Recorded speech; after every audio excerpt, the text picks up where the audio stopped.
வணக்கம் ஃப்ரெண்ட்ஸ். இன்றைக்கி இந்த தமிழ்நாட்டு அரசியலில் யாரை நம்புறதுனே தெரியல. நம்ம விஜயகாந்த் ஐயா யாரை எதிர்த்து கட்சி ஆரம்பித்தாரோ அவங்க கூடயே போயிட்டு இன்றைக்கி கூட்டணியில் சேர்ந்துருக்குறாங்க. இன்றைக்கி இருக்கக்கூடிய தலைமை தான் ஏதோ காசுக்காக ஆசைப்பட்டு போய் சேர்றாங்க அப்படின்னா, அந்த கட்சியில் இருக்கக்கூடிய தொண்டர்கள் கூட தலைமை எடுத்த முடிவை அப்படியே தலையாட்டின்னு தான் இருக்கிறாங்க. இன்றைக்கி ஒரு பேட்டி ஒன்று பார்த்தேன். அதில் இருக்கக்கூடிய தொண்டர் ஒருத்தர் சொல்கிறாரு, ஆதவ அர்ஜுனாவை பற்றி சொல்கிறாரு. அவங்களெல்லாம் கேப்டனை பற்றி பேசுகிறதுக்கு அவங்களுக்குலாம் தகுதி இல்லைன்ற மாதிரி சொல்லியிருக்கிறாரு. இதில் என்னென்னா, நம்ம கேப்டன் ஐயாவை விமர்சனம் பண்ணது பிஜேபி தானா, டிஎம்கே விமர்சனமே பண்ணலையாம்.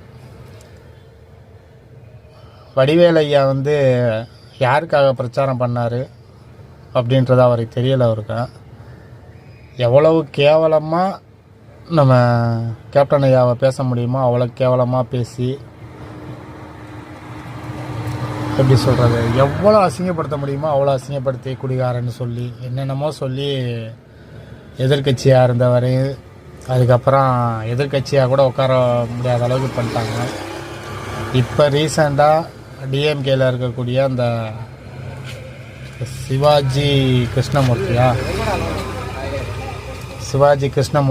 சிவாஜி ராமமூர்த்தியான்னு தெரியல. அவர் நம்ம பிரேமலதா மேடமை ரொம்ப கொச்சப்படுத்தி பேசினார். பிரேமலதா மேடமை மட்டும் பேசலை, தமிழ்நாட்டு பெண்கள் எல்லாரையுமே அவர் ரொம்ப கொச்சப்படுத்தி தான் பேசினார்.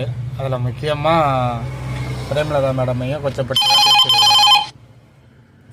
இது எல்லாத்தையுமே மறந்துட்டு எப்படி அவங்க கூடயே போய் கூட்டணி வைக்கிறாங்க அப்படின்றது தெரியல. தமிழ்நாட்டு மக்கள் எல்லாம் பார்த்தா அவ்வளவு பைத்தியக்காரங்க மாதிரி தெரியுதா என்னன்றது தெரியல இந்த தலைமையில் இருக்கிறவங்களுக்கு. ஆனால் உண்மையிலே சொல்கிறேன், கேப்டன் ஐயா மட்டும் இந்த டைமில் இருந்திருந்தாருன்னா